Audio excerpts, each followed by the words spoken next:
This episode is brought to you by Absolute Landscapes. Absolute Landscapes is a landscape maintenance company that focuses heavily on commercial property maintenance. Call today for information about the services we provide and how we can best help you. 803-427-5944. But yeah, man, that's like the most authentic conversation you can have, because they'll ask me to, like, I guess a lot of podcasts do like scripts. They'll do like questions or whatever, and there's like a series of questions you follow.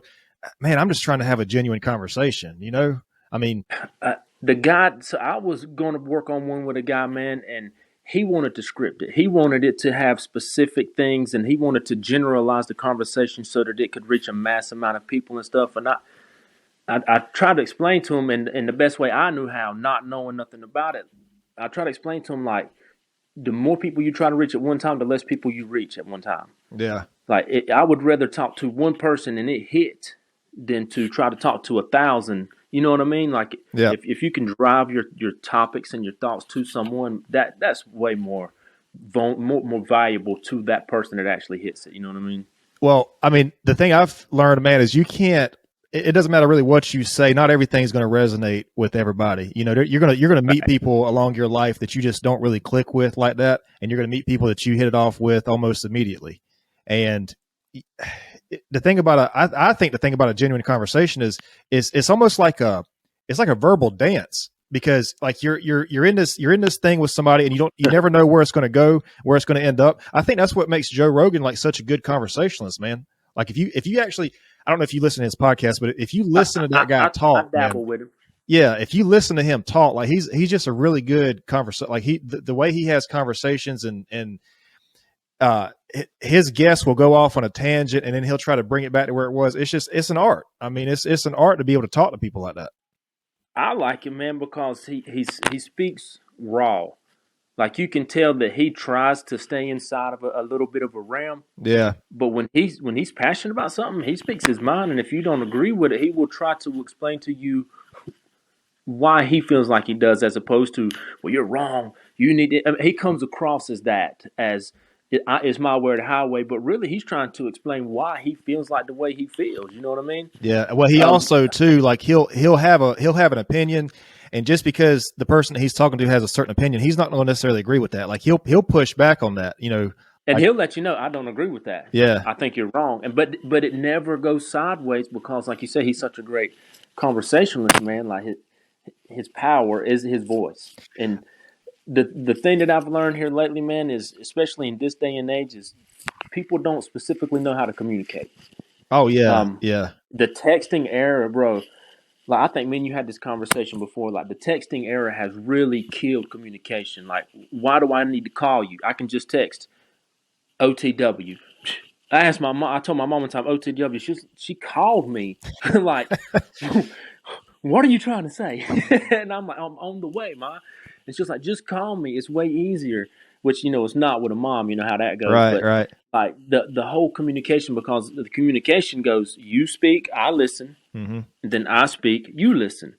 And then we go off of that. Like, it's like you said, it's a dance, but nobody knows how to dance. Everybody just likes to watch as the dance unfolds. So these podcasts are killers, man, right now for people, because they can basically hear what they've been trying to say this whole time, and it gives them that sense of, that's what I'm talking about. That's how I feel. So even, I hate to be so cliche, but giving a voice to the voiceless, even though we all have voices, we just don't know how to use them. You know what I mean? Right, right.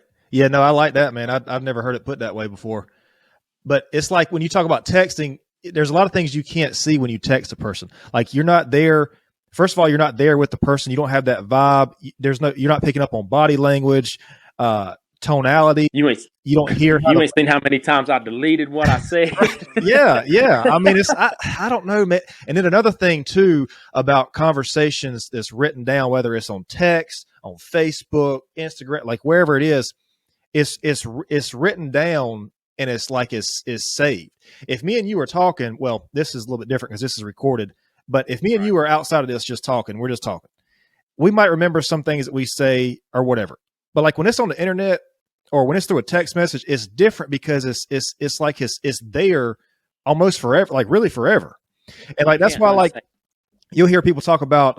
I don't have a Twitter. I don't use Twitter. I don't have Twitter. Yeah, But I don't. they say that Twitter is like the worst for like negative comments and stuff.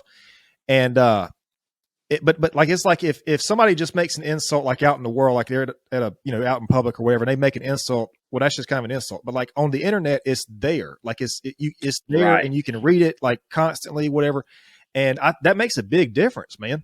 Yeah, you basically roasted somebody, and all you said was, "I don't agree," but not in those words. But like, it sticks with you forever. And then like half the people, over probably half the people would never say some of the things they say online.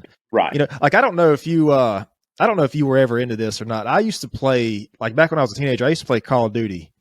Me and all my Right. friends, dude. I've got a PS3 right now. That's as far as I've gotten technology. With. I bought the PS4 years back, but back then we played on Xbox.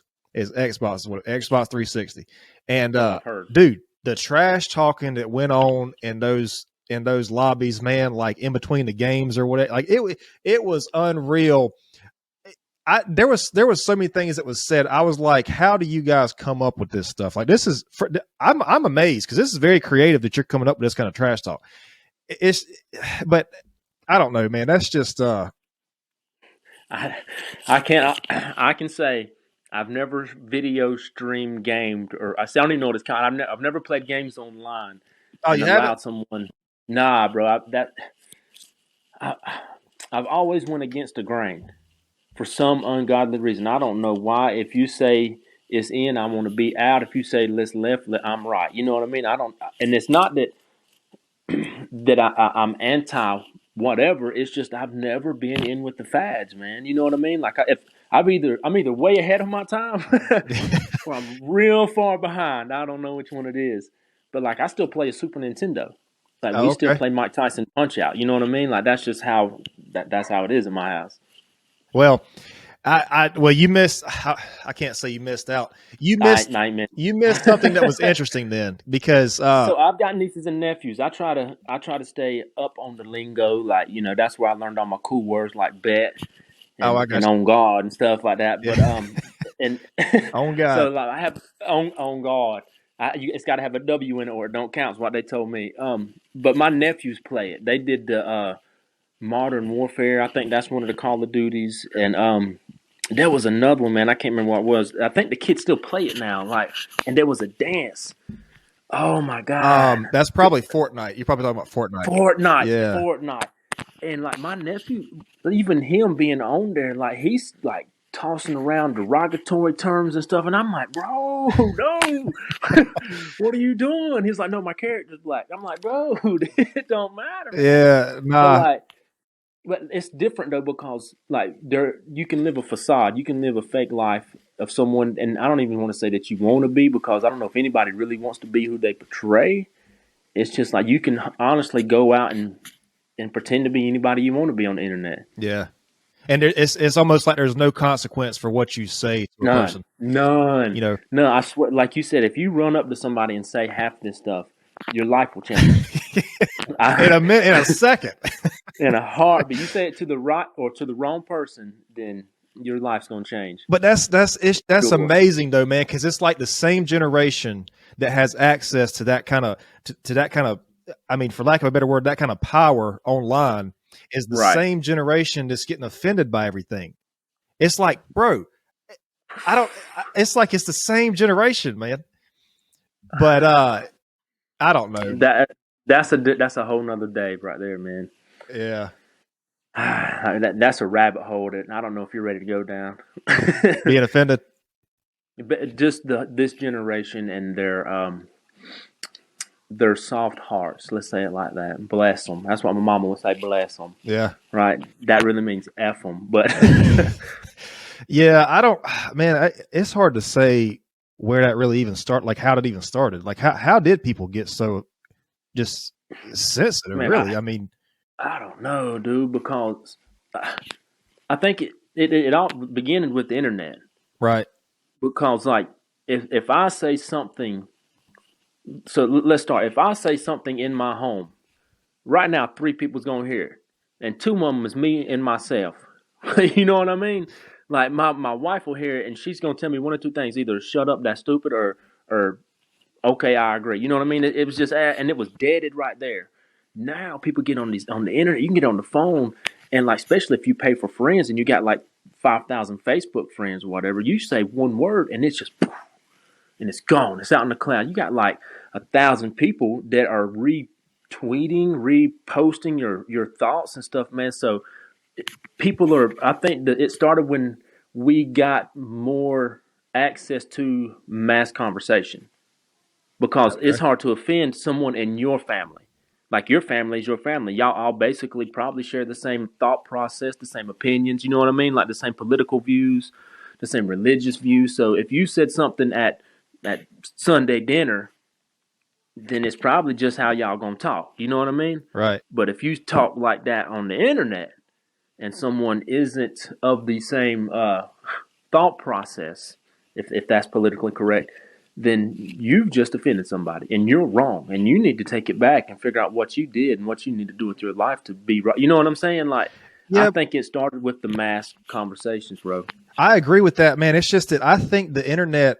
I don't think it's the internet because I think the internet it can be a really good thing if it's used the right way. If it's used to inform people, if it's used to connect people, I think that's a really good thing. I think it's more social media, man. Like I think it's the online atmosphere of social media because social media is basically a highlight reel. Like Facts. Yes. no, I mean, 100%. some people might put the worst parts of their life on there. Actually, a lot of people probably do, but like, Normally, it's the worst parts of somebody else's life. well, I mean, yeah, but you see these people on Facebook that's like they're always complaining about something or whatever, but most of the time, like people put these pictures up that's got filters on them and they've cropped things out, and it's like it's the best part of their life, and people are comparing themselves to that. It's like, well, oh man, look how happy they are. Look what they got. Right. And I mean, I think social media is it's really just an ego machine. Most of it is what it is. But it's like I don't know, dude. But first of all, it's one thing to compare yourself to somebody. That's a whole thing in itself. That, But then like you're which is wrong comparing, to begin with, in yeah, my opinion. yeah, it is. But then you're comparing yourself to like the absolute best parts of somebody else's life, and Right. like you don't know anything. Most of the time, you don't even know anything about that person. They have their own demons they're trying to fight. They might not admit that, but everybody's got demons they're trying to fight. I don't know, man. It's I told a guy one time, and it was focused around fitness. I was actually in a gym, which is how I actually found who I wanted to be. Not like in a gym, but just working out. You know, what I mean, trying to be a better me so that I can be a better person for the people to come after me. But that anyway. A guy we had basically a similar conversation, and I was like, dude, quit comparing your average to someone's awesome. oh Like you yeah, live every day average. Like unless you're out there setting Guinness records, today is just today. Days are days. Uh, don't look at like Mike Rashid, and I'm sure I'm saying his name wrong, or you don't look at like the O'Brien guy, Mr. Olympia, or nobody like that, and think because he's doing dumbbell curls with 35 pounds that you should be able to look like him. You know what I mean? Like that's not how it works. His journey is not your journey. Plus, how long has he been on his journey? That's the thing. The number one crippler I think of our young folks, man, is the reason why a lot of people get discouraged so easy. While a lot of, and it's really, in my opinion, the younger generation, like the older teenagers and younger people in their 20s, because you see instantly this person went from this picture to that picture. Boom, that's what I want. But it's showing you like flash photography, but what it's not actually really showing you is like the 16-year journey or the 6-year journey. You're looking at it like from 6 months ago when they started taking some type of PED or something. You know what I mean? yeah, Like you got to take it as a whole. Like there's more to everything than what is on the surface.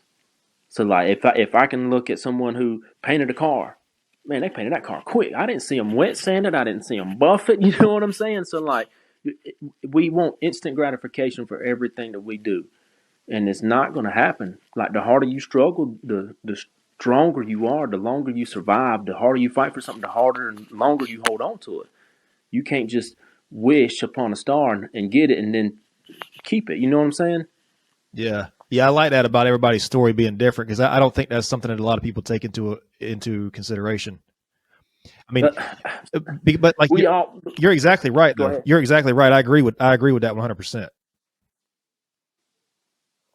I think we're all cut from the same piece of cloth because we're all given similar opportunities. I'm not going to say we all got the same opportunities because let's be honest, we don't start our paths at the same point. Right. You know what I mean? Like where I jumped off for the path that I was on may have been not as far as somebody else, but at the same time, I was a lot further down that road than a lot of people. So like where I'm at now may not be as and I hate to say it like this because it can be misconstrued, but it's not as high as I'm going to get.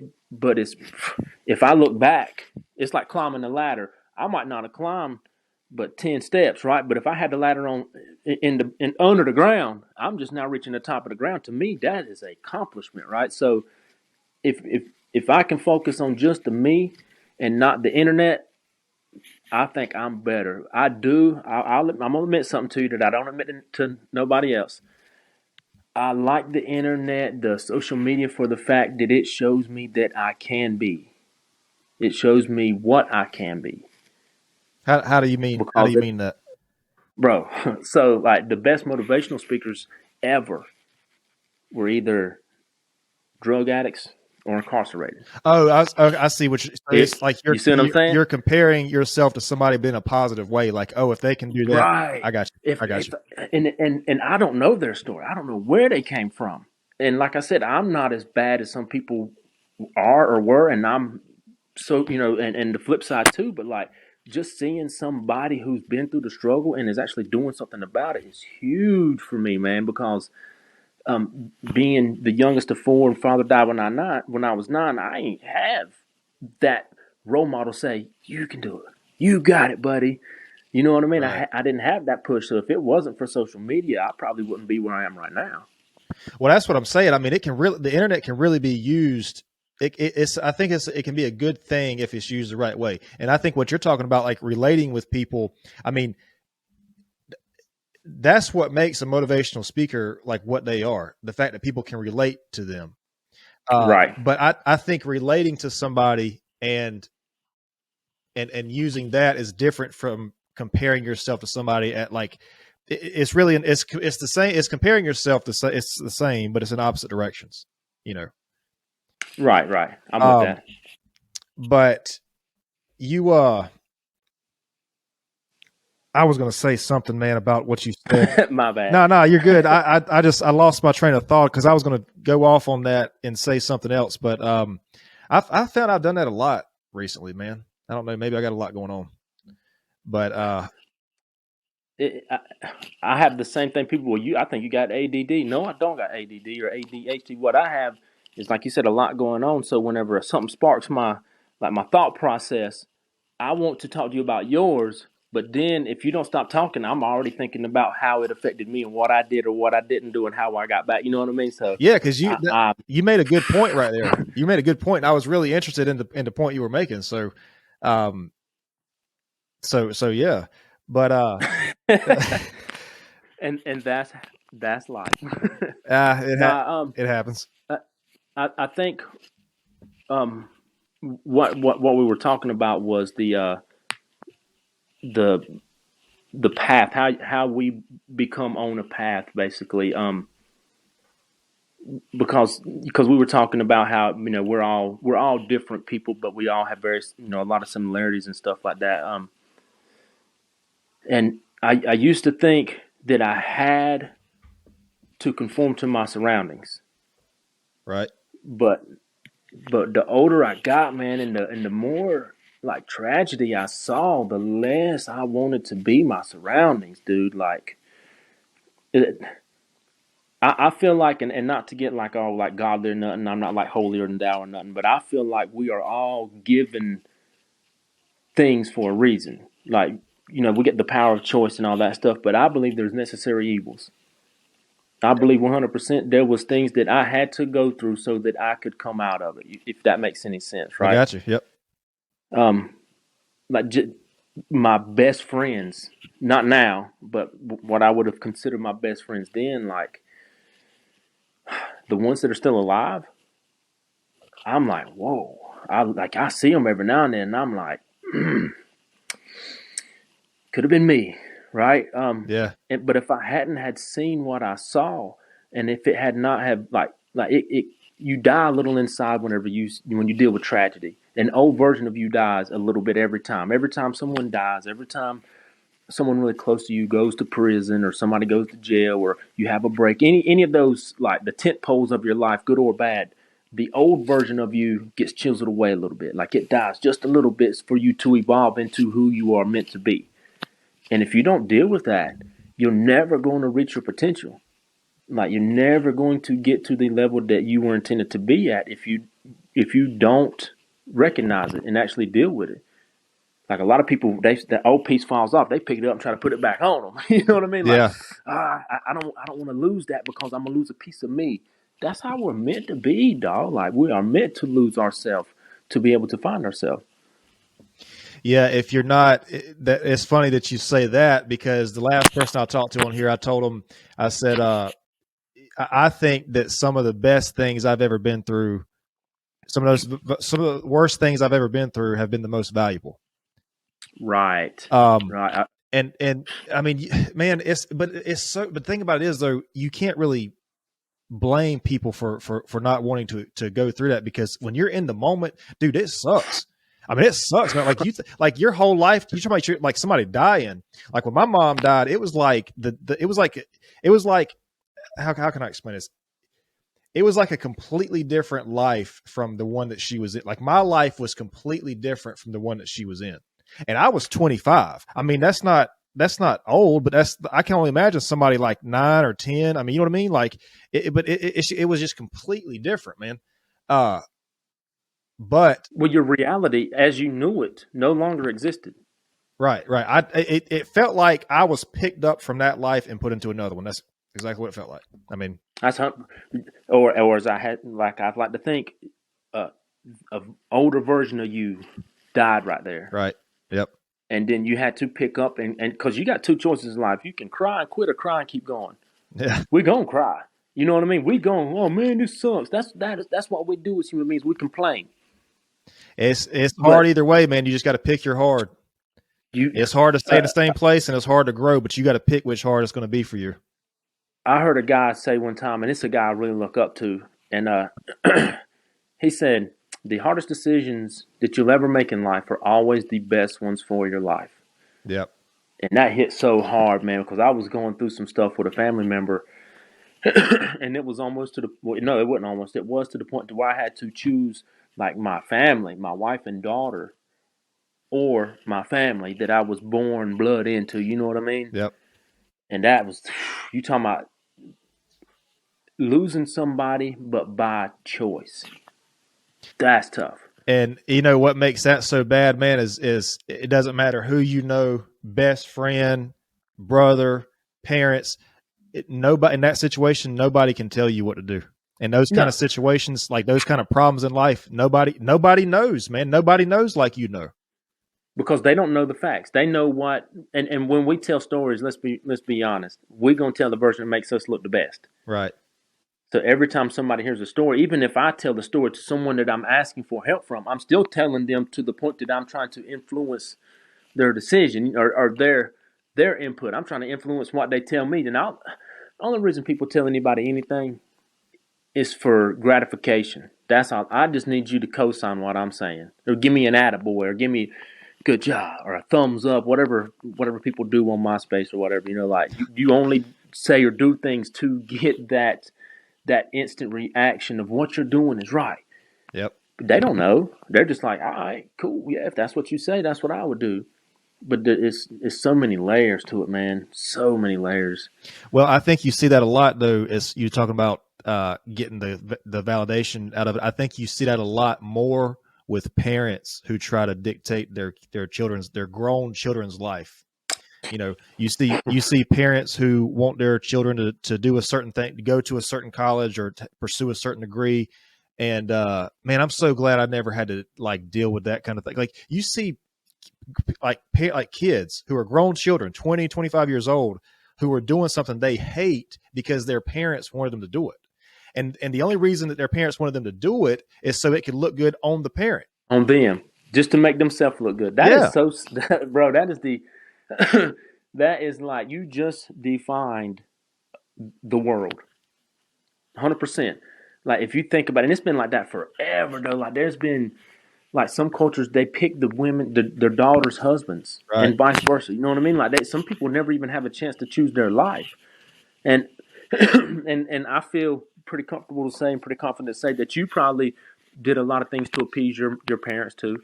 Like that's what you do especially as a young man. I want to make my daddy proud. You know what I mean? Yeah. Like so we're all guilty of it. It's just to what extent of our own happiness or what expense of our own peace are we willing to do that? Well, unfortunately, I don't think some people ever get out of that, man. Like that, they No, sacrifice their own peace for that. just to grow up to resent their parents. Yeah, that's And then do the- exactly what it leads to is resentment. That's the end. And That's then- the end goal of all that is resentment. And heaven forbid they have a child. You know what they're going to do, right? Same thing. Because they had an image that they had to uphold for their parents. So they expect their children to uphold them. You know what I mean? It's a vicious cycle, man. Almost everything, every mistake that we make in life is taught to us. Yep. In some form, shape, or fashion. Every mistake, even as silly as how we vote, if you vote, if you pray, how you pray. You know what I mean? Like everything that we do in life was taught to us. So at some point you got to decide like this ain't it. You know what I mean? Like, God dang, this is not how my life was supposed to go. Yeah, that's what I'm saying though, man. Some people it just takes some people longer than others. Like I found that out. I guess I would say that I found that out relatively young that I didn't really want to follow. Like I knew there were certain things in life that I did not want to follow. Right. Like I would mistakes you've already seen, right? Well, yeah, mistakes maybe, but like certain paths that I did not want to be a part of. You know, like I knew I could just feel that there were things that I saw other people do and be a part of that I was like, I'm trying to tread lightly here. I like the way you tiptoeing around. No, I'm just trying to tread lightly here. But there were some things that I just didn't want to be a part of, man. Right. And you know, but I did remember though, to go back to that conversation we had before this. I remember what I was going to ask you. You were talking about religion. There is a theory, and I don't know what it's called, but there's a theory that people say that we chose the life we live. So basically, before we were born, we saw what our life was going to be, and that we chose that. Have you ever heard that theory before? No, dog. So I mean, if you want to try to wrap your mind around this, man. So there's hold on, run that one more, run it back. Yeah. So there's a theory that says basically before you came into this world, before you were born, you were a conscious, being or whatever. And you basically knew every detail of your life. So you said, man, I knew this was going to happen. This was going to happen. I was going to have to go through this. The theory says that you knew that, but you also knew ultimately who you were going to be. And so it's like you chose that life. So in some cases, I could see, I don't even know. I can't see that neither. Hold on. In some cases, I can understand why some people may, and I don't want to offend anybody, so that's not my goal here, because like you can look at me and tell I ain't real smart, right? But I feel like some people try to rationalize their mistakes because of their end result. Maybe, but let's flip it though, man. Like if you had a loved one or just anybody in general that's out there that today is dying or going to die of a drug overdose or of suiciders, like I'm gonna pick that. Yeah, I can just see them in line now. Like, hold on, Cody. No, that I want that one right there. Let me get that. Like, you know what I mean? Like that don't make no sense to me, dog. Unless you had like a Tommy Lee lifestyle up into that point, then Well, I right? think I don't know enough about this theory to go too deep into this, but I think it's the same people that basically say Earth is like a training ground. You know, like we're here to learn and train, and then when we leave here, we go to the next higher dimension or phase or whatever it is. You know, so Okay. I don't know. I mean, I don't necessarily believe that. I think it's just something interesting to hear. It's a different thought process for sure. I will say that is that is interesting. Yeah, That is and interesting. now there's also too, though, you know, that some people believe that like we as a humanity are all from the same consciousness. So basically the theory is that we are consciousness experiencing itself as individual experiences, basically. So I've heard it's like, something. so it's like you have the earth, right? The earth. But then you have the earth is made up of individual grains of sand, but it's still the earth. You know what I mean? Yeah, I'm with it. I'm with it. So, and that to me makes a lot more sense than what we were talking. You know, the other thing. I can nod at that.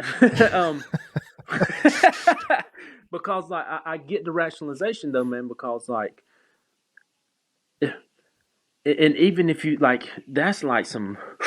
Hey, bro, you know, like, yeah, that's some next level thought process. But if you think about it, like, I can honestly see how you could feel like that some of this stuff is just I don't even know the word. Like this is just like an emotional trip that we're on, and we're like we are experiencing someone else's conscious, I guess, or something to that. I can. Again, I can nod at that. All right, so let's do this. Let's do a little experiment right here. Oh God, here we go. Okay. All right, here we go. All right, you're sitting there. I'm sitting here. Just whatever's going through your mind. You don't say it, but just whatever thoughts in your mind right now. Whatever thought. Okay, I'm with it. Who is it that has that thought? That's what I'm and saying. And you are observing that thought. You're aware of that thought. But who thought it for me? Maybe that's it. Who thought? Is it that you are aware of that thought, or are you the awareness itself? So is it you that, as like, because that could be considered the ego, like you, everything that you know about your life, what you feel, what you think. A lot of people would consider that the ego. But so are you the ego, or are you that awareness? It's almost like, man, this is like what a lot of people try to do when they meditate. It's almost like you take a step back and you realize that you are not your thoughts. You're not your emotions. You're not your life experiences. I mean, you're not. What exactly is it that does the thinking? Because you don't choose to have your thoughts. It's almost like they come to you.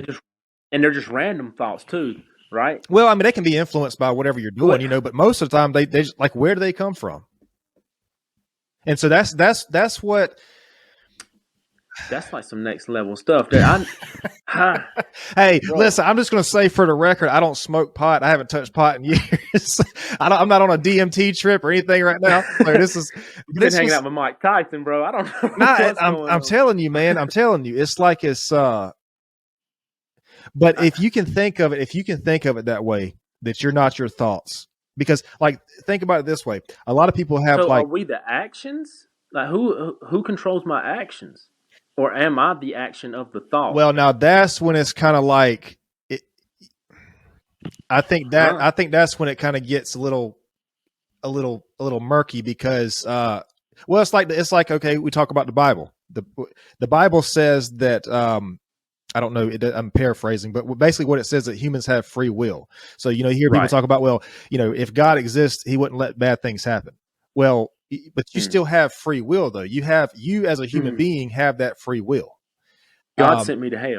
That I hear that all the time. Well, God's letting me go to hell. yeah, and I mean now you have people that talk about free will on a whole nother. I don't know if you know who Sam Harris is. He's he's a very intelligent guy, but he's a very popular atheist. But he's got a book that he wrote on free will. Haven't read it. Not interested in it. I'm not even going to talk about it because Yeah. I don't know what's in it. But he's a You, very smart guy. But I'm just saying people will debate the idea of free will, and I'm not even saying that he debates free will because I don't know. But what I'm saying is that we as human beings have free will. So if somebody says, well, if I'm not my thoughts, if I'm the awareness of my thoughts, then that means whatever I can do, I can just live free and do whatever. That's not what that means, man. That's not because like there's still like you have consequences of your actions and you have to. right. That's just like somebody talking about the present moment. You know, all that exists is the present moment. Like everything that has existed or will exist is either the present moment, a memory of another present moment, or an imagination of another present moment. Okay, let's say that's true for a minute, Mm. but you still Mm. have to plan for the future. You can't just, I mean, you can't, like, you see these yogis and these people that just kind of like, they just go with the flow type thing, but you still plan. I mean, you get up every day and brush your Right. teeth. You know what I mean? It's, You got to lay down in order to wake up. Like I'm with. I don't. I don't. Mm, I don't even know how to like respond to any of that because I do feel that we have the power of choice, the free will of choice, which is basically the same thing you're saying. For every action is a opposite and equal reaction, right? right. It's supposed to be per se. It ain't as true nowadays in age because like if you say something that offends somebody, now it's like, oh my God, right? Yep. Well, used to back in the day, it's like, hey, F you, you offended me. And then we move on. You know what I mean? So like it's the ground, the game's a little different now. But I 100% believe that everything you do affects everything that you could do. Everything that you have done affects everything that you haven't done. Like if I hadn't have made some of the mistakes, then I wouldn't know that it was a mistake. You see what I'm saying? Like Right. a lot of stuff I did may just been so that I can raise a better child than I was. Plain and simple. You know what I mean? Like it could be that simple. I have no idea. It could be the fact that that and I try to tell this story to people who are going through it personally, and I air quoted that because like a lot of stuff that people are personally going through has nothing to do with them personally. It's something that their baby daddy or their baby mama or their you know what I'm saying their external family's doing that. To me, that's not per se something you're going through because if I can't control it, I can't concern it. Does that make sense? Right. Right. But like if my father had not have died when I was 9, who knows? If my brother hadn't ran away to sell drugs, who knows, right? If my sister hadn't been pregnant, if my oldest brother would have been, if all the ifs would not have been, if it would not have been facts and it would have just been just maybes or whatever, then I wouldn't know what I know today. the the number one most precious commodity in the world is what? Time. Yeah, I would say time. Yeah. Time. Yeah, You can't get time back, dog. Like if you told me you got a dollar amount, what do you need before you don't have to work anymore? Like just say it's $379, 412.17 cents. I don't know, right? I don't know, some random number. Then I could just quit working and spend the rest of my time with my family. But I can't. Because you know what happens when you get 317,000? I'm gonna spend about 8,000 on another motorcycle, something stupid. You know what I mean? Like Yeah. it is the way it is. But if all of those things I had not experienced as a child, then I would not know how vital my time is on this earth. Regardless if we are just a marionette puppet and someone's dangling our strings, whether or not if it's someone controlling our thoughts, whatever it is, we still only have a limited amount of time. So if I hadn't have been through what I have been through, like my mom's cancer, my stepdad got hit with he went on a vacation He went on a little vacation, right? Yep. While my mom was doing chemo, right? All these things hit like boom, boom, boom, boom, boom, boom. If that had not had happened, then I would not know how precious time was. And I probably would not have spent as much time and continue to spend as much time as I do with my family. See, Like a lot of, go ahead. I was just gonna say you're a lot like me in that scenario because you don't take an identity in what happened to you. Like you're No, looking at these things and no. saying it happened to you for your personal the betterment of yourself. Whereas, So now I'm not. but I was just Go gonna say, ahead. whereas some people, if something like that happens to them, I mean, they take a whole identity in it, man. And it's like if they had the problems that you had, some people would take that as it would completely alter the way they see life. Like their life would be completely different. And what I'm trying to figure out is what is it like? What's the difference? What is it that makes somebody go on the route you're going on that I would go on the way we would see it versus the way somebody would take an identity in it? Man, I wish I knew. If I knew, then this conversation would be worth its weight in gold right now. Yeah, I But don't think anybody there's knows. I mean, nobody really no. knows. But I do know that we all have that choice that we talked about. Like you can take two people raised in the same house. Like me and my brother's 2 years apart. I'm 39. He's 41. He's been in jail and prison more times than I've been on vacation. Let's just and not trying to be funny. That's like legit. He's made choices in his life that I couldn't live through, like things that would physically kill me, things that he's experienced, I would die. Things that he's seen and done emotionally, I couldn't live through. Yep. But he, like you said, he uses it as an identity. Like, let's be real. If I were to write my life out on a piece of paper, I would be the textbook. Oh, woe is me. Father died. No structure in my home. I come from a broken home. My mom was always gone. You know what I mean? Like that. I fit the description. Let's be real. But what I did with it is what makes me the me. Exactly. Right? That's what separates me from. And I'm nobody. I ain't not sitting here trying to tell you. I'm not gonna blow smoke and tell you that I'm the example to live by. If anything, you look at me and look at what not to do in life. Figure that out, right? But okay. So there's something important that I want to say about that, though. You're talking about who say. Okay, so say that again now. What you just said what you did with it is what makes you you. That's right. So that is what defines me. Okay. Not what happened, what I did because of what happened. So this is why some people say it's not the destination, it's the journey. You were talking about earlier, right. Like, what could your life be later down the road at its ultimate goal or whatever. But it's not that, man. It's the journey that you're on. That's who's made you who you are, and how you've reacted to these things. That's what's made you who you are. It's not, I mean, don't get me wrong, man. You might one day be rock star, whatever. You know what I mean? But I'm just saying, like, it's the journey. It's the journey that you're on. That's who's made, and how you've handled the journey you're on. That's what makes you who you are. And that's why people say it's not the destination, it's the journey.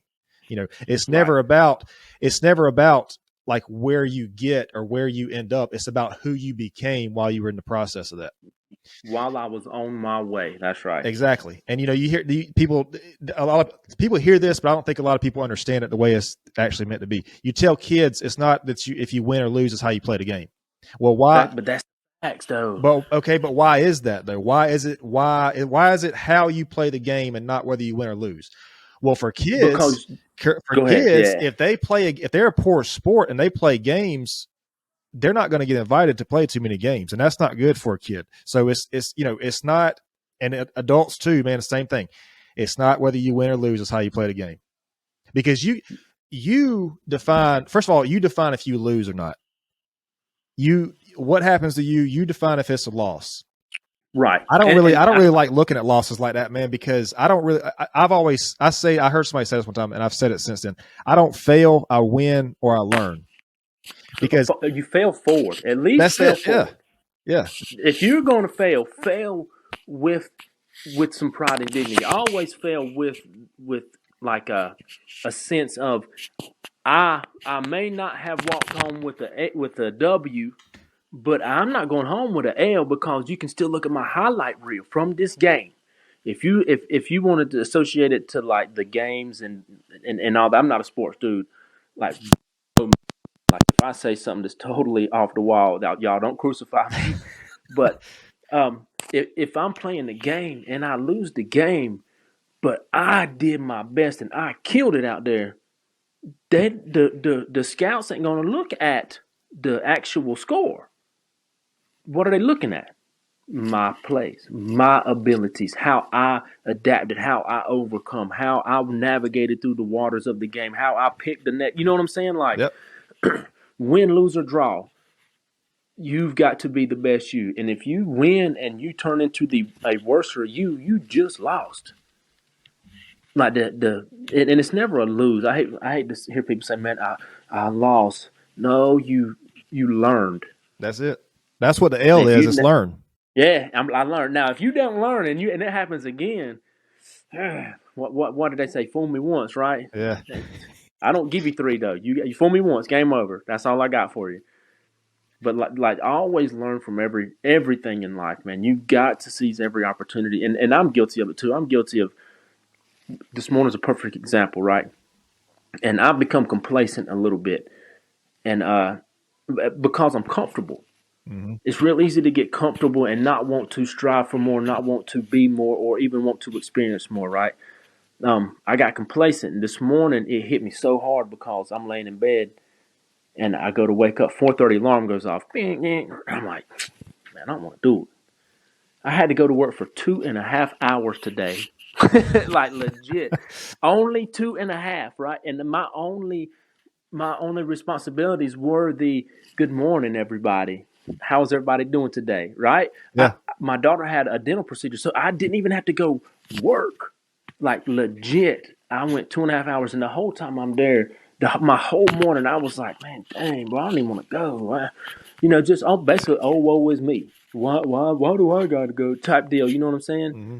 And we get done with the dentist appointment and everything, and I bring my daughter and I go to hug her, and I'm like, you good? And she was like, yeah, Daddy, it hurt, but I'm fine. And I'm like, you tough, huh? Right? She's like, no, we just got to keep going. And that Oh, wow. right there, I'm like, so bro. Uh-huh. And but you know where she learned it from though, right? She didn't learn it from watching Tic Tacs or the Snapchats, none of that stuff. She didn't learn it from watching iCarly or Boy Meets World. She legit learned that from me, Mm-hmm. from watching me and my wife navigate the waters of life. As I lay in bed in the morning, though, you mark my word, I'm getting up, bro. I did the lamest workout I could do this morning. I literally did back. You know what it was, though? All cables.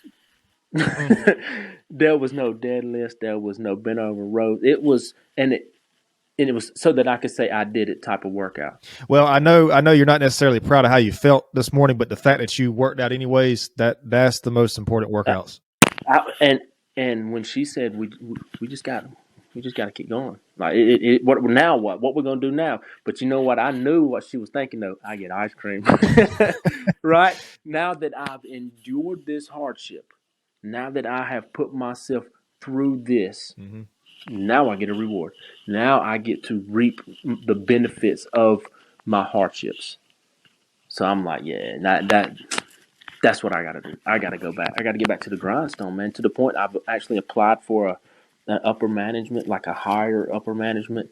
I was supposed to be a guest on a podcast before, and I'm not going to like subliminally shout them out or nothing, but I have like 2 best friends, and I think we've talked about it. Yeah. But the one of them was starting a podcast, man, and he's having a life change, and I tried to help explain to him that this is part of your life change. Mm-hmm. Like, why are you changing your life if you're not going to help change people in your life? Like, you change good. What about everybody else that don't understand? Like, you need to help somebody that's going through it too. Like, reach back and pull somebody forward. So just us sitting down right here has been huge for me, man. It was really what forced me to get up this morning because I had some excuses. You ever lay in bed like Oh yeah. reasons why not to? Yeah. Sheesh. So I'm like, dang. And I'm gonna tell you, it's super silly. But what got me out of bed was, man, I can't do this podcast if I don't look swole, bro. Hey man, Nah, whatever it and takes. granted, it was a lie I told myself Yeah. because that was 4:30 this morning. That is not carried over with me, but it put me in the right mindset to Yeah. just go. You gotta go. You gotta go. Man, 100%. I'll tell you something. First of all, I think the way people spend their morning, I think is something that's way more important than what people give it credit for. I mean, 99% of people, I do it. I do it, man. I'm trying to stop doing it. I went a while without doing it. Here lately, I've been doing it. But a lot of people, first thing in the morning, first thing they do is grab that phone. First They thing get a little twitch in their thumb, bro. I swear, like Dude. you can't check the time without your thumb getting a little bit of twitch And to it. I mean, mine is even set up. So mine's set up. I got it scheduled for do not disturb from a certain time at night to a certain time in the morning. I'm serious. So if I wake up in the morning, I can't see any notifications until I turn that do not disturb off. And the reason I did that is because I use my phone as an alarm clock. So Who don't? So if I see my phone first thing in the morning, I have notifications on there. That to me, that's already throwing me off. So I set it to where I have no notifications on my phone when I wake up. But you were talking about doing that first thing in the morning, and then setting you up for the podcast. Man, there's so many things that I do in my personal life that it's like, okay, I'm doing this thing that I think it's like it's hard for me to do. I don't want to do it, whatever it is. But that's setting me up for the next thing. And it's like it's once you can fail, you can have like a feedback loop of failure, but you can also have a feedback loop of success. And those little moments when you want to you don't want to work out, you don't want to get up early or whatever it is, and you do it anyways. Those you can build on that, man. Those it spirals you upwards to other things. Those are the character builders for sure. Yeah. And it's like, man, sometimes some like the biggest moves I've ever made. I won't say it that way. Some of the hardest things I've ever tried to do. Some of the hardest things I've ever tried to do has before I'd done them. It was the things that led up to that. That like, I'm trying to think of an example that I can be vague about. It's like, so in business, there's a lot of times, man, you have to make phone calls that you don't really want to make for whatever reason, whether it's giving somebody a price, somebody hears something they don't want to hear. You got a hard customer you're dealing with, whatever. But like the more you do that, and this is what I'm talking about with the gym, with the working out too, more you do that, it's, I'm not gonna say it gets easier, but you build more confidence in yourself. You build you see yourself as a disciplined person, as a person who can handle that. Like, for example, right. If you wake up in the morning, you don't want to work out, you do it anyways. Now you can look at yourself and say, you know what, man, I'm disciplined. I got this. What'd you just say? Tomorrow morning, I'm going to get up and hit it twice as hard. You had no idea, dude. But yeah, it's like, go ahead. I was just going to say, there's a thing. I was going to say that to say this. There's a thing in psychology, and I want to be clear about something. I'm not a psychologist. I just want to get that out there. But there's a thing. But the reason I was saying that is because I wanted to go off on this little tangent for a minute about things that people are afraid, like being afraid of things. I know you're talking about a different thing, but like when you're afraid of something, there's a thing in psychology that says when people face things they're afraid of, they get braver.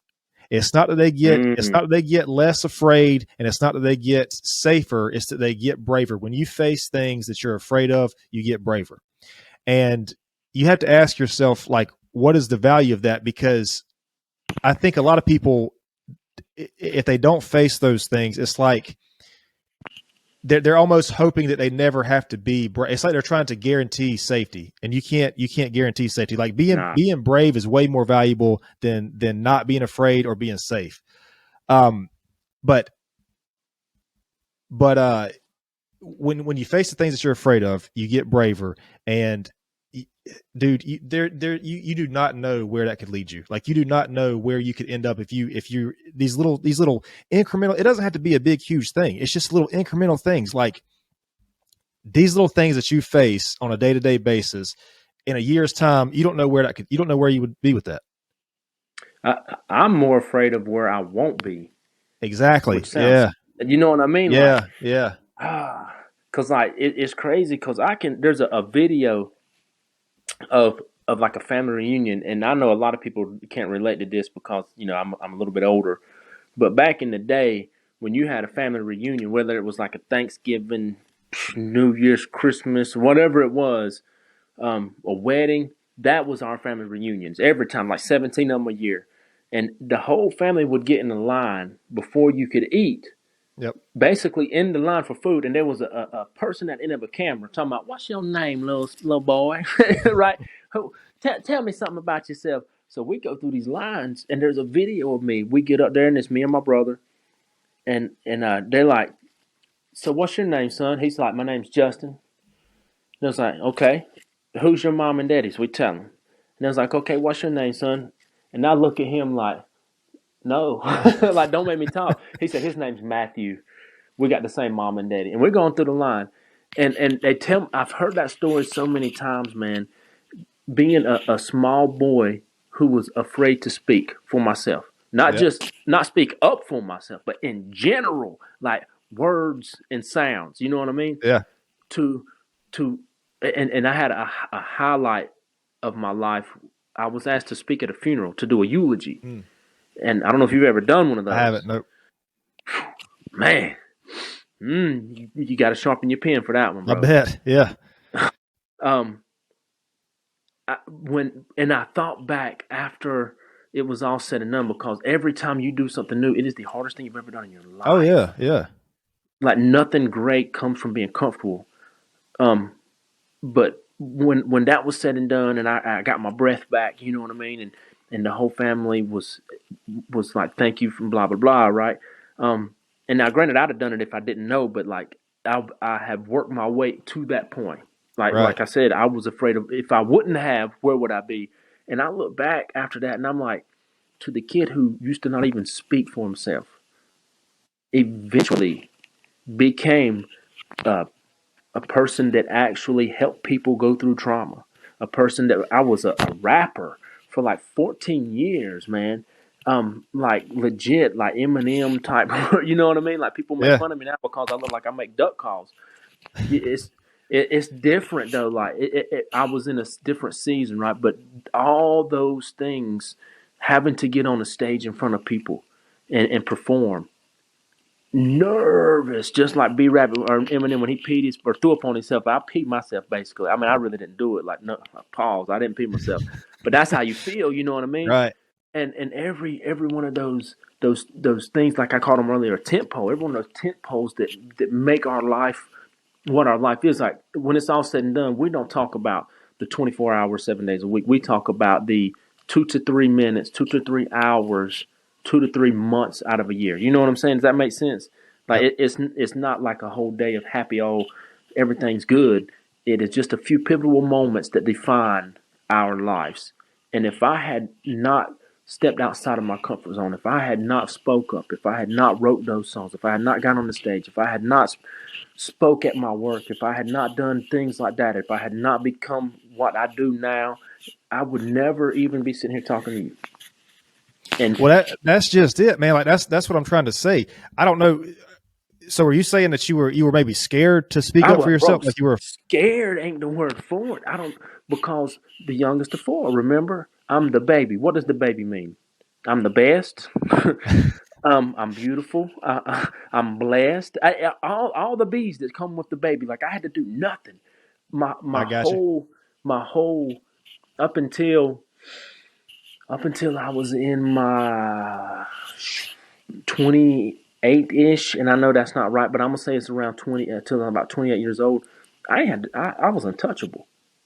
Like you could nobody could touch me without the repercussions. Like there was, you said an opposite and equal reaction, right?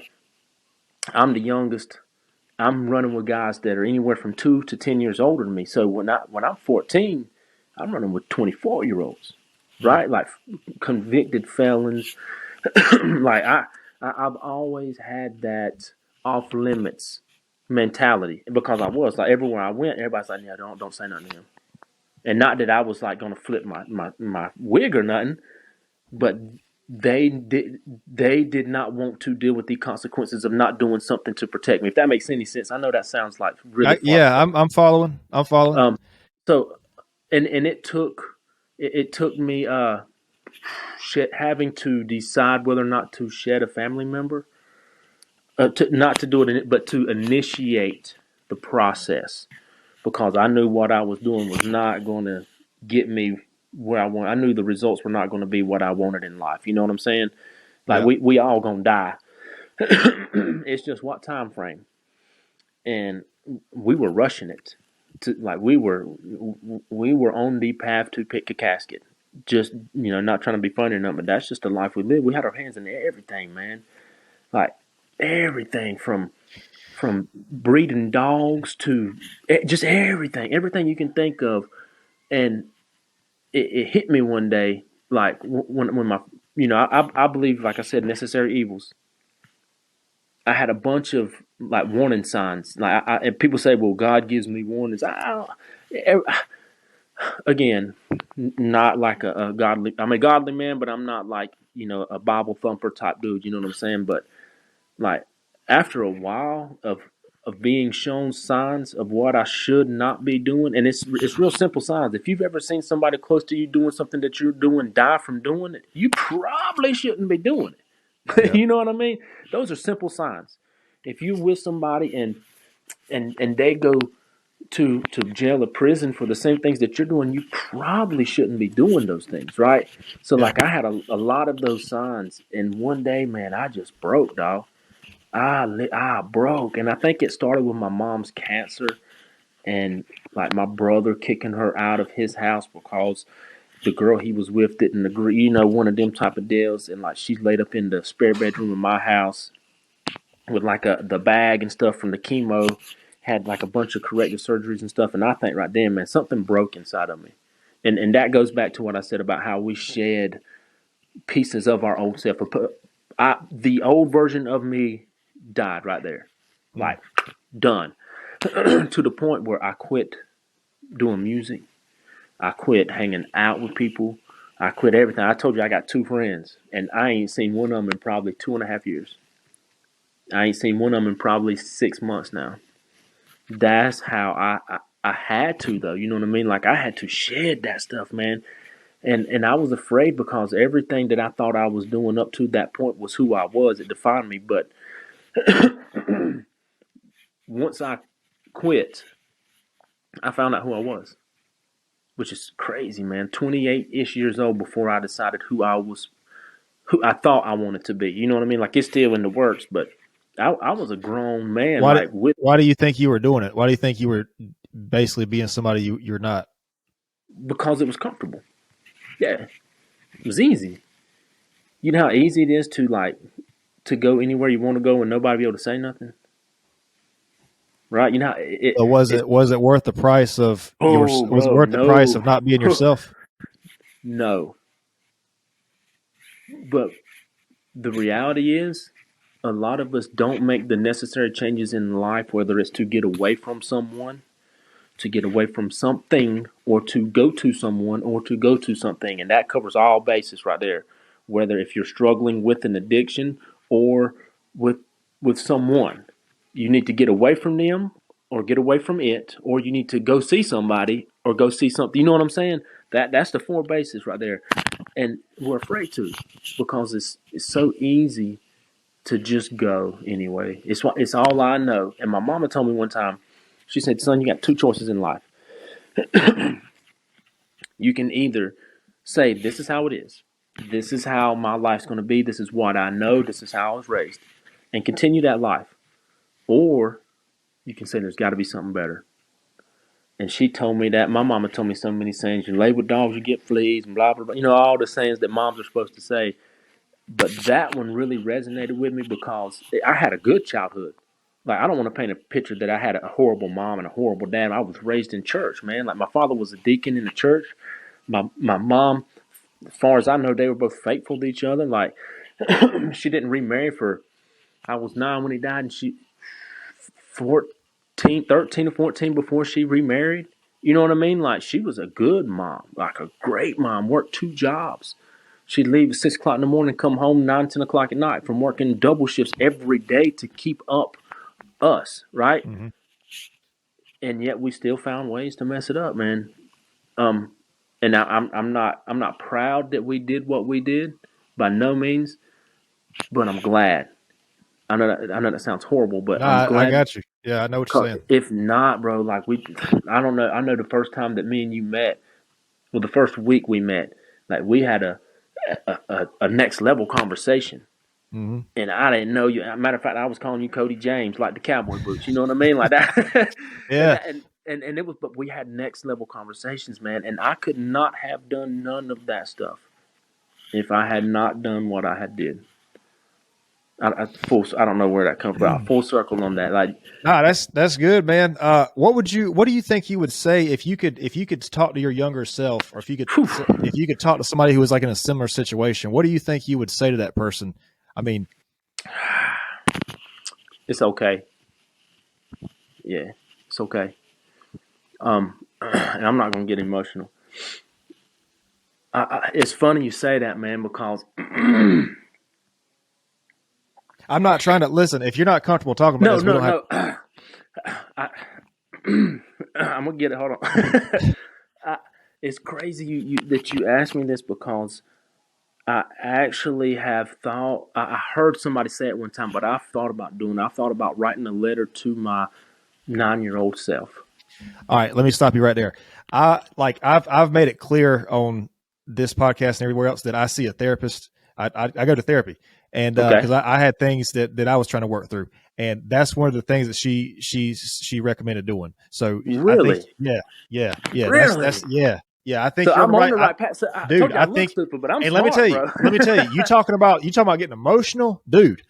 I wrote a letter to my phone to the child me, bro. Yeah. I'm like, and I told her, I was like, it's not supposed to feel like this when you hypothetically talk to your younger self. You know what I mean? You're not supposed to be like upset like this. But you are, though. Well, I Like, mean, you got to process it. Had you tried processing it until that point? no. And that's Right. the thing. That's the key. You got to Yeah. process your information. And I think that was what got us talking that time about meditating. And like, I process information, whereas some people meditate. It's the same basis. It's just a different, like it's it's a different path, same result. Well, Right. for me though, it's almost like I was trying to avoid emotion. It's almost like I was trying to avoid the feelings. You're trying to be a man, dog. Well, and yeah, I mean that's kind of what it boils down to. But I was just saying, it's funny that you say that, because that's like a professional thing that a therapist will tell you to do, is write a letter to your inner. It's called your inner child. Write a letter to your inner child.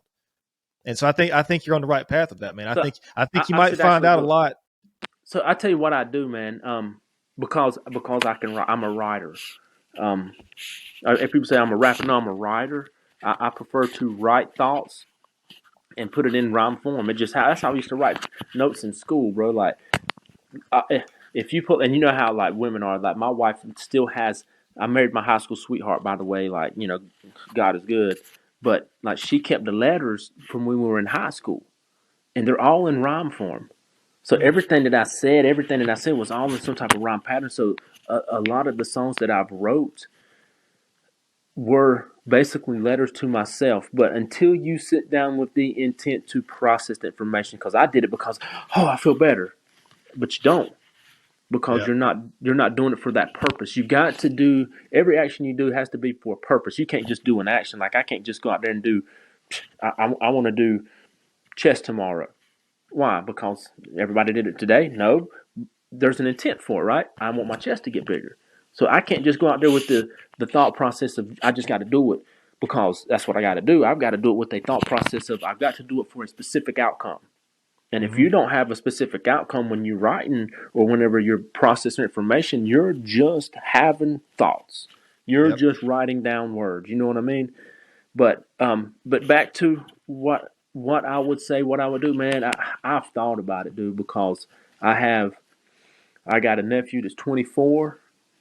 I got a nephew that's like 22. I got a nephew that's 16, and one that's like 10. No, one is he's like 11ish. One that's 8, 9. You know what I mean? They broke down, not to count the nieces, right? Oh yeah. But just you asked specifically about a guy, whatever. Um, and I think about it. How do I tell them? And there's no one way. There's not one way, because we've said the same thing like 10 times tonight already. Let's be real, just in different ways. Hopefully, one of them hit for me or you, right? Yep. I can tell my 9-year-old nephew something, and it don't register, but I say it to the 16-year-old, and it just clicks, makes perfect sense. So if there's one thing specific, I would probably say one thing, man. Well, Probably, not even one thing. I mean, just what like. because I would say, first of all, it's okay. You're gonna be all right. Second of all, they'll make your friends. um, Time heals all wounds. That kind of goes with like this too shall pass type deal, but it's just a season that you're going through. You're just trying to find your way. What you do now, who you are now, is not who you're going to end up. It will affect who you are. It will help determine who you are, but it's not who you are, young blood. I think we get so caught up, especially as kids, man, in trying to uphold an image and trying to be someone or something that we're not, so that we can appear to be some place in life that we're not. Yep. That we're too afraid of being raw and being real and honest. So, man, I don't know, because there's no one thing you can say. If somebody, what, let me flip the script on you one time. What is one piece of advice that someone gave you that if you would have listened, it would have changed your life? Because I know you heard it. Somebody told you something, right? Like my mama told me all kind of stuff, son. Like my father used to say, the world tends to unfold as it should. He used to say, invest in people, you'll never be poor. Like he's grooming me to invest in people like what we're doing right now. And I never took it. I just invested because like, here, I front you something, you give me my money back, we going about our business, right? Like I had specific advices. What was one thing that someone told you that if you would have listened, it would have changed your life? It's kind of hard for me to answer that, man, because I don't think I was ever on that path like what you're talking about. So I don't know if I was ever in a position where somebody would Then, so did they give you advice for school? What life could be like if you don't do, you know what I mean? Like it, like and again, I don't want to paint the picture that I had some kind of horrible life, because I had a blessed life, man. Like I dodged bullets and prison, you know, like I come out on the good side of it. But we all have the same. It's the same outcome ultimately. And even though you may not have been in the streets, you were still in life. And somebody, and I'm only asking because I wanted to prove a point that no matter what you say, you cannot alter someone's perception of their own reality. If that's how they feel their life is, that is how their life is. Yeah, No they've got to go through it. Yeah, I don't know, dude. It's kind of embarrassing that I don't have something to say to that. It's kind of embarrassing that I can't answer the question when you say what piece of advice did somebody give you to change your life, and I can't answer that. That's kind of like that hits. You know what I mean? You asked me too, and I didn't have one because there's no. Well, I was saying, what would you say to your younger self, bro? I would. Okay, let's go back. What would I tell my younger self? Or somebody that's in your situation, like a young person that was in your situation? If it was just one thing, I would probably say, like, it won't be like this for long. No matter what it is, it won't be like this for long. And I'd let them run with it, because if you tried to influence somebody, like let's take for example, like my mom was married to this guy and was a good guy on the surface, but you know how we can pretend to be something for a long time, right? Right. Well, after a few years, the truth came out, and the more we tried to tell her, the more she tried to prove us wrong. If we would have just been like, "It's gonna be all right. This is just temporary. It won't be like this for long," then she may have opened her eyes sooner. You know what I'm saying? Like Yeah. sometimes, sometimes the best advice is the least advice. Like if I can just help you in a situation instead of trying to correct. You ever seen like somebody try to catch a chicken? Yeah. Yeah, you have. Yeah. So, and I don't mean like Rocky Balboa. Like Nah, I mean like you, an actual chicken. right. You running around Yeah. the yard trying to catch this chicken. Like trying to just get. As soon as you get close enough to get your hands on it, boom, he's gone. Right, darts out, Hmm. goes off to the left somewhere. That's us as humans. If you give the chicken a safe place, its natural pen, its natural roost, and open the door and just calmly walk towards it with your arms open, like the chicken's going to go straight to it where it knows it's supposed to go. It's like the harder you fight for someone, the less they fight for themselves. Because why do I have to fight when they're doing it for me? You know, does that make any sense? I Did got that you. did that Yeah. kind of make any sense? Let Yep. not that we're chickens, but like you, the youth tends to corral itself in its own time, which is why I say it won't be like this for long. I think That's all I got. I think something that I heard that maybe changed my life when I heard it was everything you want is on the other side of fear. Mm. Mm. I mean, Yeah. that's all that's stopping you, baby, is fear. And really fear, like you got to think about what fear is. It's like it's a chemical reaction in your brain, you know? Yeah, because fear's level. It has levels to fear. Like I don't have to be afraid of you. You know what I mean? I don't have to be afraid of the now. I could be afraid of the later outcome of the now. If that, you know what I'm saying? So Yeah. yeah, that hits pretty good too, man. But it wouldn't have worked for me. Well, that's why I say I think our situation was probably a little bit different, you know, because my situation was more like you touched on this a little bit, but I was like for the longest time, the biggest time period of my life, I just did not. It's almost like I couldn't believe in myself. I wasn't a confident. I didn't have any confidence. Yeah, Um, yeah, I just like it's weird, man, to think about now because it's so different. But there was a point in my life where I was just not a confident person. I had a lot of things that I was dealing with internally, and what I was dealing with, I thought was who I was. You know, like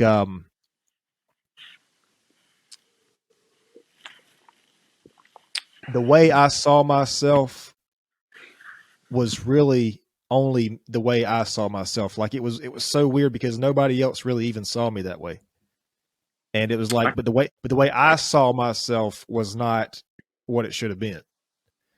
And that's a weird situation, man. When you go to people, you're talking to people, and it's like they see you differently than you see yourself. right. And it's Well, like they see the surface.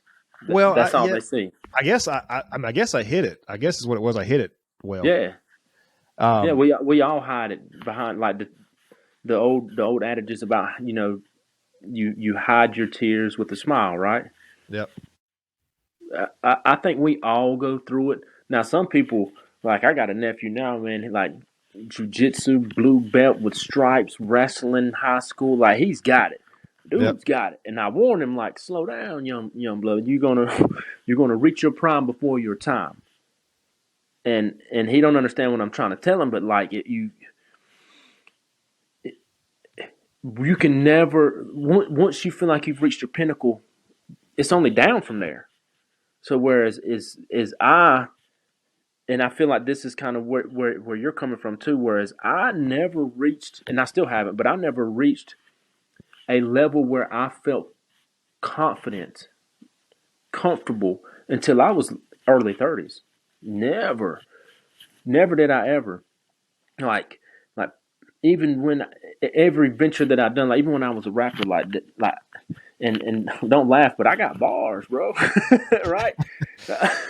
Oh, you just said don't laugh. Sorry. Don't laugh. I know because I can't say it without people laughing. But like even then, like with knowing my ability, I was still ashamed because I had never. What did you say about the fear? I had never done it enough to get unafraid of it. Mm-hmm. And now, whenever I do it, like there's days, man, that like I just be, I just be like, I guess I think the kids say feeling myself, right? Yeah. And like I'll just and somebody will say something like, and they know those that know, and they're just like, hey man, spit something, and I just start rapping, and now there is no fear. Now it's like, yeah, and I just think that you didn't have enough life experiences to be confident enough in your ability to do life. Does that make any sense? Yeah, but I think the life experiences I had up to that point, they influenced me in the opposite direction, I think is what it was. You And still didn't have enough of them because if you'd had enough of them, no matter which way it went, you'd well, had enough listen, of after that, when I started, I don't really know what you would call it, try to see myself differently, try to see things differently. After I started doing transition. that, yeah, just making that transition. You build confidence when you prove to yourself what you're capable of. That's right. So, like you mentioned, dude, you mentioned something about trying new things. Some of the most, and I'm not even saying this is the best way to do this, but some of the most traumatic things I've been through in my life, I felt like shortly after that, I tried something new. Yeah. So, for example, when my mom died, 2 months after that, I was in a real estate school getting my real estate license.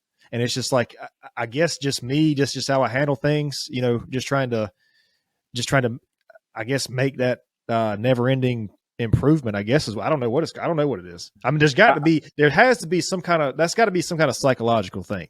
I'm gonna go back to what I said.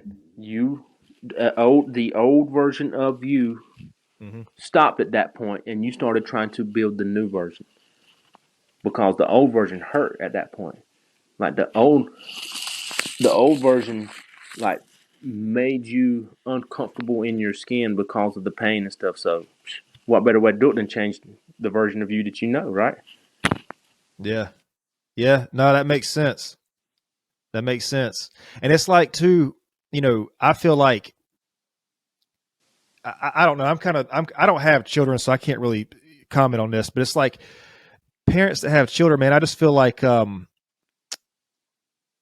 lot of times they try to protect, and I get it 100%, but it's like they try to protect their children from things that's almost like it's inevitable. Yeah. Let me give you an example. Because that can go way different ways. I had a conversation with somebody recently who's got two really young kids, and she was talking about putting them like in a private school. And I was like, man, I don't know if I agree with that, man. Because I was like, I don't know. I didn't go to a private school. I went to a public school, but I was like, you got to think about what they're not going to see. And then when they get out to the real world, it's just going to be like a tsunami, man. Like they're just going to get hit by this stuff. And that kind of goes, that was kind of what I was trying to hit on earlier. I don't know if I clarified it the way I wanted to about facing the things that you're afraid of, because you can't guarantee somebody's safety. If you have a child or a friend or a loved one, you can't guarantee that they're always going to be safe. And I know that's what you want for people, but the reason that it's more valuable to be brave than safe is because you can't guarantee that, but you can absolutely guarantee that life's going to give you something to be afraid of. That's a fact.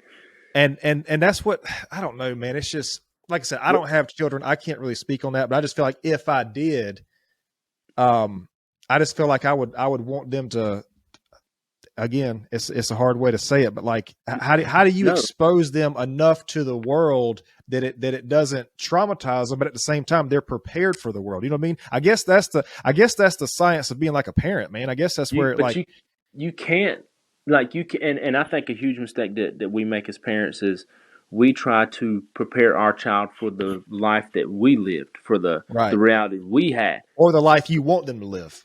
Right, and neither of them are real life, right? Right. I'm gonna go with what you said about the being brave, because if you can teach a child to be brave, that will help them overcome any fear they have. Yeah. And I'm gonna pair that with what I said. It won't be like this for long.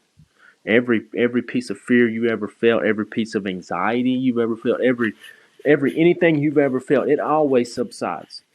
So if you can go into something knowing that it's only temporary, then at that point it's just like, all right, well, let's get it over with. Like it's like the fight or flight instinct. I can fly from it, run away from it, or I can fight for it. I can run towards it. Just go ahead and get it over with.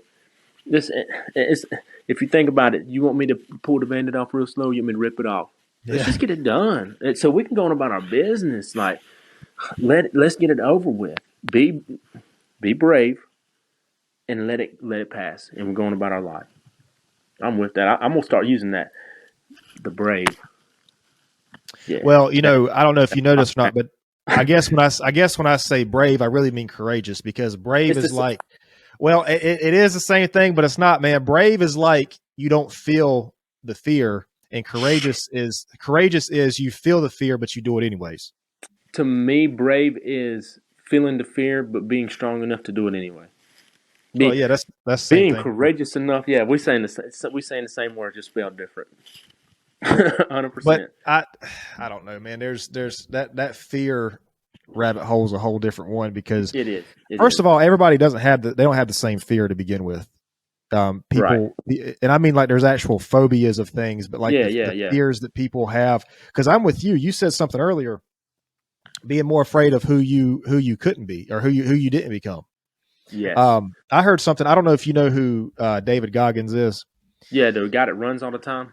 Yeah. So he said something one time, man, and he was like, his biggest fear in life is when he dies.